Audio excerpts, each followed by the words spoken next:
Look at me being so not prepared. Oh my God. Jesus. All right. Hi.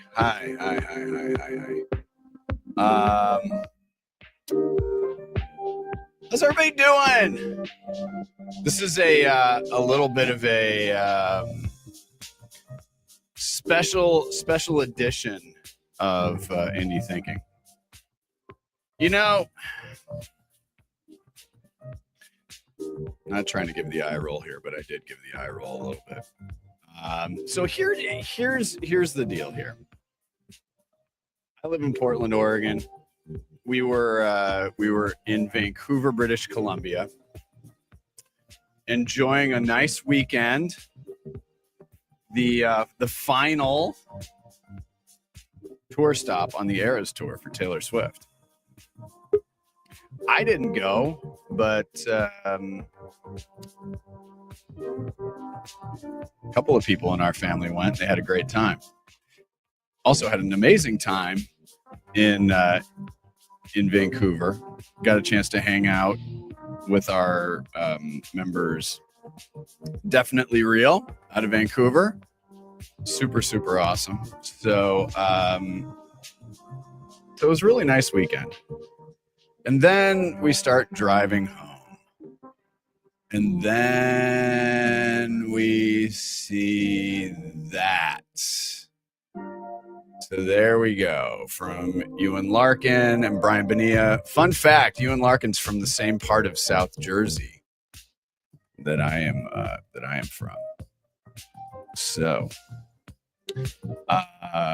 yeah, so there we go. Oh man. So I'm just trying to get I wasn't prepared for this. Hold on one second. All right. If you want to join the show, go to indieagencylive.com to talk about this. So this is the part of it where you're going to get like a lot of heavy sighs from me. Seriously, if you want to jump into the show, you can go to Indie Agency Live. I'll pop this into LinkedIn as well. Join us on the show at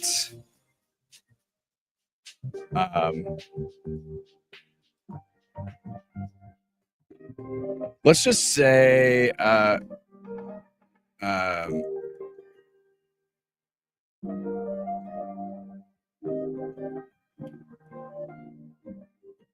me just make sure this works.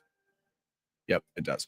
Okay, so all right, so this does and does not surprise me, right? So this is one of those things where the competition is very it just is what it is, right? So this is just a situation, and this is the way that this industry is now. Holding companies are changing, and this is the way the business is tracking, right? And I don't want to seem facile. I don't want to seem reductive. This is all very new, and yeah, people have reached out and said, "What's your opinion on this?" My opinion on this is, okay, this does not surprise me. This is not something that we should be looking at and going, "Oh my gosh." If you recall, in 2014, the upshot was that Omnicom was trying to acquire Publicis. That fell through. So here we are 10, almost 11 years later. Yeah, it makes sense. The business is changing. The business is changing. And is big holdco the way to go for some brands? Yeah, sure. Absolutely. Of course. About scale, isn't it? What we're also learning is that there's a really nice slice of opportunity for those in our space, in the indie space. It's a bit of a generalization, and I don't want to be general, but I will be a little bit here.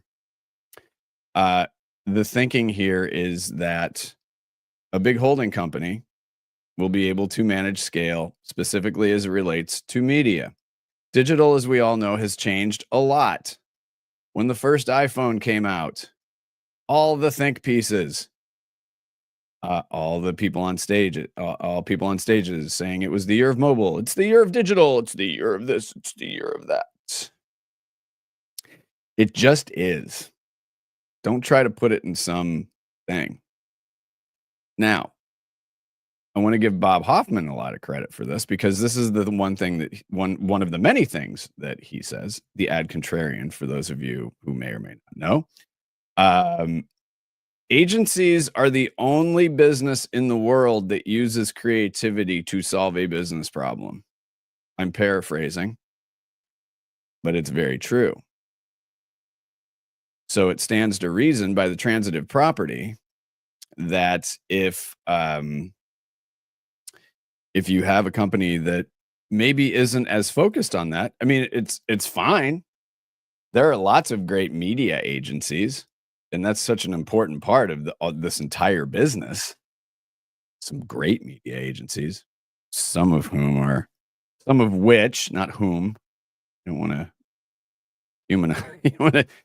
I used to get yelled at by editors at Adweek for that. Don't humanize the agent. I mean, in terms of writing, don't call them who, call them them, or not them, it. The agency isn't it.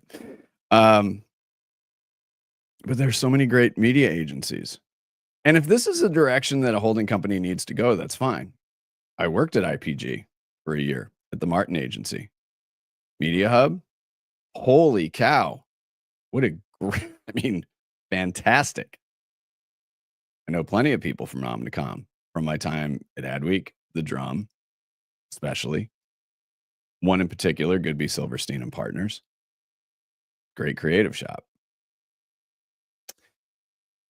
So, again, I don't want to be completely generalizing here, but here we go. Omnicom agrees to acquire IPG, creating the world's largest agency group. Emily, are you ready to come in? I'm going to bring Emily Siegel in. I'm here. Can you hear me? Yeah, you don't want to go on camera? That's fine. No, I had a client dinner last night. I'm in LA. Oh, okay. Hello. Says the camera off morning. No, it's, you know what? Fine. Yeah, I was thinking the same thing as we got back last night. Like, you look great. Oh, God bless you. This hat, by the way, for those of you from the Seattle area, Dick's Drive-In. I will fight people on this. Dick's is the best burger in the world. My hand to God. Shake Shack is amateur hour compared to Dick's. So, Emily, remind everybody what you do. Sure. I'm the president and one of the founders of Lafayette American, an agency in Detroit. In frickin' Detroit. Right. Oh, I love that city so much. Oh, and we're scheming. We got some stuff. Sure. It's going to be fantastic. Okay, so why don't you net your thoughts on this? Just really where your head is with this, because there is a piece of me that said, okay, that happened. That doesn't surprise me. Yeah. I mean, it's not surprising. I think, we have these giant holding companies. I encounter VML quite a bit on a couple of pieces of business. And we're always joking about how we're literally working with the biggest agency in the world. And yet, philosophically, I get it, right? Like I get it from look at the scale, look at the access to data. We can be so innovative. But what I experience is that in practice, it's just too big. Like no one's talking to each other. There's not any connectivity. It's, so I understand it from a client perspective. I mean, I was at dinner last night and clients were saying, well, we think it's interesting to see what their capabilities might be. Sure. Right. But how long will it take to actually be able to present that and make it happen and show any action? I don't know. I think that's the thing too. And what I want to get into is a little bit of the psychology of this. Again, this is coming from mainly observation and mainly from hearing from, I mean, obviously I've been around a minute, hearing from a lot of people over the years where there is, it's like, yeah, we work for a big holding company, but there, underneath the surface, there seems to be this underlying, and fear's maybe not the right word, or it could be, where it's we're waiting for the other shoe to drop, or if we lose a piece, and this happens at indies too. That the reality is if you lose a piece of business, that's going to change. But when you talk about something that's so scaled and so big, um, and here's the other thing, and John Wren and Philippe, smile, guys, come on, Very smile, serious day. smile, say cheese. All right, so Philippe Kurkowski, again, I really like Philippe. I worked for him for a year. I really, really like him a lot. I have a tremendous amount of respect for Philippe. I don't know John Wren as well, but Philippe I really, really like. Here's the like the operative thing here, right? Where Philippe was saying in a memo, telling staff there won't be any immediate changes to day-to-day operations. That doesn't feel great as you're going into especially the holiday season. And that's part of what this is the psychology that has been almost hardwired into people. Now, listen, there are thousands and thousands of people who absolutely love being in holding companies. Awesome. Cool. You do you. Absolutely. But there seems to be this other piece. And I think it comes from juniors and mid-level people of like, what's going on? Because they haven't had experience with this. They haven't been part of a layoff. They haven't been part of a huge acquisition. This is foreign territory for them. So I have to imagine that, yeah, there's a little bit of trepidation going on. Yeah, I mean, we've just seen this in Detroit, right? I mean, we've General Motors made this change, and the repercussions of that have meant thousands of, I think literally thousands of jobs either lost or changed over the course, including in-house at GM, right? Over the course of the last few months. This merger means, that McCann and Campbell Ewald are going to merge. And so CE is going to be moving out of their office in downtown Detroit, and they're going to be moving out to the kind of greater McCann building in the suburbs that houses a number of different agencies. So from a consolidation standpoint, I get it. As you said, it just depends on what someone wants. Like I worked at WPP. I had a wonderful experience, actually. We were one of the team Detroit. We were built for Ford. There were other teams built at that period of time, sort of this cross WPP function dedicated to a client. And there was a tremendous amount of value there, right? Like, I think it just takes really, really sound coordination on the agency side to ensure that you're actually tapping into all of that cross-discipline thinking in a way that is functional. Right. And it takes advocacy and champions on the client side to really demand that kind of work and entrepreneurialism from a holdco, right? But to your point, I think when you're a junior or mid-level person, you're just kind of being shuffled around, and maybe that's okay because you have relative security-ish, right? And sort of the comfort of the big agency. But I think at the indies, we're just everybody on our team knows the state of the business. Everyone knows how they contribute to the business. They have so much more transparency. They have so much more skin in the game. They just understand it more deeply. I think that's more fun. Yeah. And so the transparency piece is really, really critical. And and I agree. So you had your experience at WPP. I had mine at IPG. And it was a really good experience. I loved working for the Martin Agency. I loved working for that leadership, in particular, Kristen Cavallo, Danny Robinson. Such a great team. Jacqueline Ruel was my immediate boss who went on to great things being head of brand at Papa John's. Now I think she's moving on to the next thing. Really, it does come down to people, but also that's the piece of this that I think gets really hinky. The other piece is the lack of communication or transparency around it. I think they'll do their best, and I want to be fair to everybody first because this is so early in the process. So I want to be fair to the Omnicom people and I want to be fair to the IPG people. But past history dictates that some shit's going to happen. I mean, let's just be blunt and honest about this. Some shit's going to go down because that's the way the business works. They've promised some serious savings, and that has to come from something. I mean, right. There's a number of places that can come from, but one of them is headcount. Right. That doesn't come from the cold brew tap, babe. We're going to get rid of the cold brew tap. Yeah. And the ping pong table. All right. So let's talk about the creative side of it. Tim Nudd. Do we consider Tim Nudd the GOAT? Like, he's one of the GOATs, right? I mean, I think we can say that, Emily, right? I mean, I think that's safe. He's the GOAT. Absolutely. Yeah. And in fact, can I do a brief aside? You'll really like this because I think you know me well enough to know that I'm kind of an idiot. So I'm ridiculously close to the next like elite tier on Alaska Airlines. Love Alaska Airlines. Congratulations. Thank you. Well, I know, right? And so I'm doing a mileage run with my son, and we're flying into Boston, and then we're going to drive up to Portland, Maine. So we're going Portland to Portland. Portland, Oregon to Portland, Maine, and we're gonna have lunch with Tim Nudd. So I'm very excited about that. There's gonna be some lobster. There's gonna be some. You gotta get it in before the end of the year, Gotta keep that status. Bullshit, though. I mean, I'm just like, oh, it's like such a petty, stupid thing. But when you're so close, it's just like, ugh. I know, it's amazing what humans will do for a carrot. Well, but here's how I'm justifying it as well, is that my son's in high school, so let's do college. Let's go look at colleges. So we're going to look at colleges too. Cool. So that's how we're going to do it.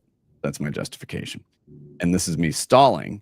So this is the creative side of it. So Tim's writing about the impact on creativity. And so one indie agency CEO went anonymous. So good on you for being frank. Let's see. I like this. The service-based nature of the business is where holding companies always make their money. With this merger, they're going to feel more like data tech companies in a very short amount of time. So yeah, there's that. Also, additionally, it was all good when holding companies were doing well. It was easier for them to protect the creative piece of their business, but they're not in that business. This is very true. What I've been hearing from holding company agencies in the past few years is they're squeezing the shit out of us. It's hard to protect the creative culture at creative agencies from the pressure that's built up at these holding companies, which I would tend to agree with. And then Greg Hahn, also one of the GOATs, co-founder and CCO at Mischief. Generalization alert. For the most part, indies are about growth through passion, people, and freedom. The holding company model is about math. So again, this goes back to the media side of it and other service lines. Now, again, I'm not dissing media at all. Incredibly important.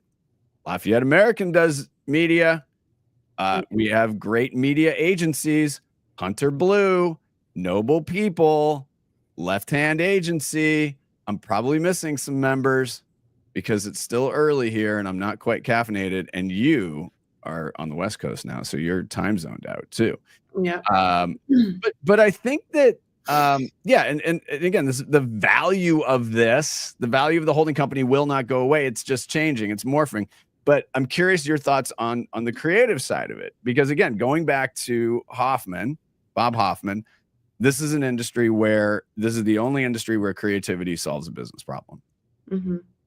I think that, so Greg's point is a really good one, right? Like, I think one of the reasons why so many people, from Greg to my co-founder Toby to all the other kind of great creative leads who started indie agencies, But one of the reasons they did it is to get closer to the creative, right? Like they all got Right. to a certain level of seniority at the giant agencies and sort of went, all I do is manage HR all day, or all I do is Right. go from meeting to meeting. And that's just the nature of being that big. It's not anyone's fault per se. It's just when you're that enormous and when you have those sort of stakeholders and pressures, it's less Mhm. about the work. Right. So going to an indie or starting an indie allows you at a senior level in particular to just be Right. closer to the work, closer to the clients, closer to figuring out how to drive the business forward with creativity. That's just part of your job in a bigger way. Right. So again, I don't think it's I've worked alongside ECDs and CCOs from WPP even recently, and they're wonderful creatives. It's just Oh, that yeah. the structure is just so big that it just gets in the way of them being able to be that close to it. Yep. So I think that's it, right? It's just I don't know how these companies can just get out of their own way, and I think that's what we're Yeah. gonna have to watch. Yeah, I And think yeah, about I mean the math point. And I made a comment yesterday. Like I think that obviously he starts with saying it's a generalization. Of course, it's a generalization. All agencies have to look at math in different ways, Yeah. and Yeah. including how are you moving the brands forward, how are you thinking about your own business, et cetera. But the squeeze happening to hit the margins for the shareholders is just a totally different dynamic that we don't have to worry about. Yeah. No, I get that. Ari Weiss, former global CCO of DDB, opened up quality experience. Members, thank you so much, Ari and team. I like this thinking. So efficiency and scale usually sit on the other side of the spectrum from creativity. This leads me to believe we'll continue to see the creative incubation chambers coming from the independents. It's their competitive advantage, and clients that don't need the global insights with local activations will come to these new boutiques because they will offer full access to the leadership team, speedy and flexible thinking around modern media behaviors, and of course, most importantly, creativity. I would agree with that. I would agree with that. And again, here was really the thing. So hold on, where was this piece? So clients that don't need the global insights with local activations. So yeah, you know what? If you're a big brand, you probably need that. Now, at the same time, what I'm hearing, uh, now I sound like a journalist. What I'm hearing from my sources, what I'm hearing from marketers is, yeah, cool, we have that, but there may be a piece of business that we want to see what an indie can do, right? And then Yeah. and Well, then go ahead. sorry. Well, I was just gonna say, I mean, maybe I'm misunderstanding this. I'm just reading this quote again from Ari, but I don't see that. I think indies are capable of global insights. No, I was just gonna say. Yeah. I, Sorry, I, I I had was to jump in. I was gonna get to a point All on. right, Doug, you go. You go. No, it's all right. You had a client dinner last night, so I know what's happening here. It's like can at 6 a.m. What I would say is yes, to some degree, but you're right. The growing levels of sophistication among independent agencies has been growing many times over. So to your point about, yeah, you know what? We do global insights too.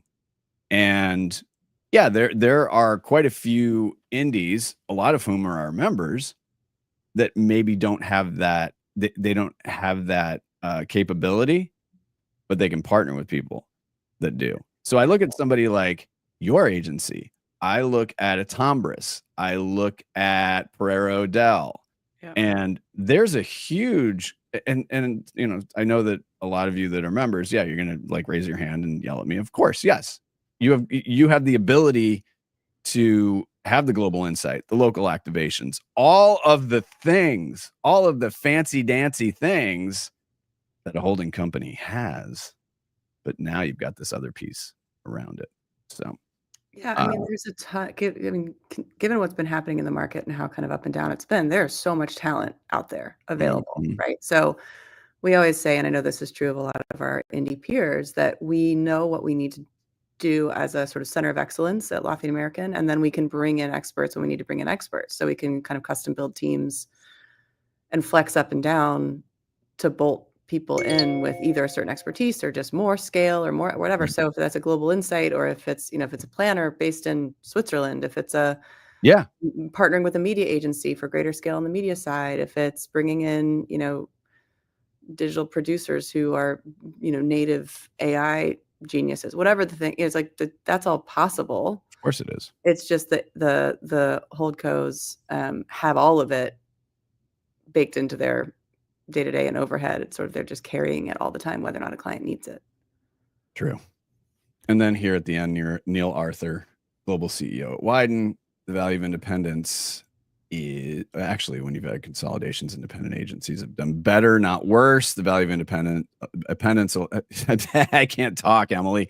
It allows you to be flexible enough to change and evolve in the way that the world and the business are changing. It's harder for holding companies to adapt and change because of the scale. And then Lisa Clooney, co-founder and CEO of Joan.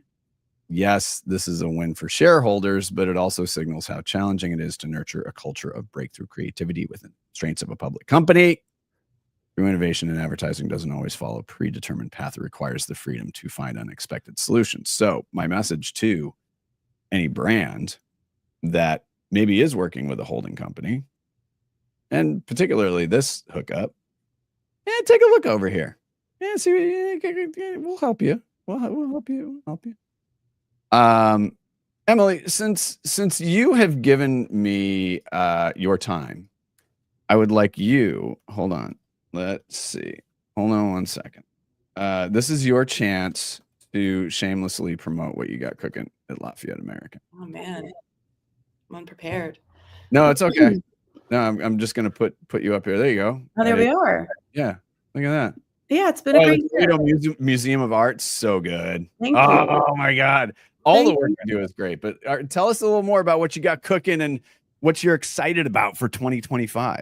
Yeah, 24 has been a really transformative year for us. We started the year doing tons of planning, really thinking about who we wanted to be when we grew up. We're about 6.5, we'll be 7 in March of 2025. Oh my God. And in the beginning part of this year, we launched the Toledo Museum of Art work, won a Cannes Lion for that, which, for an agency, 40-person agency, not so shabby.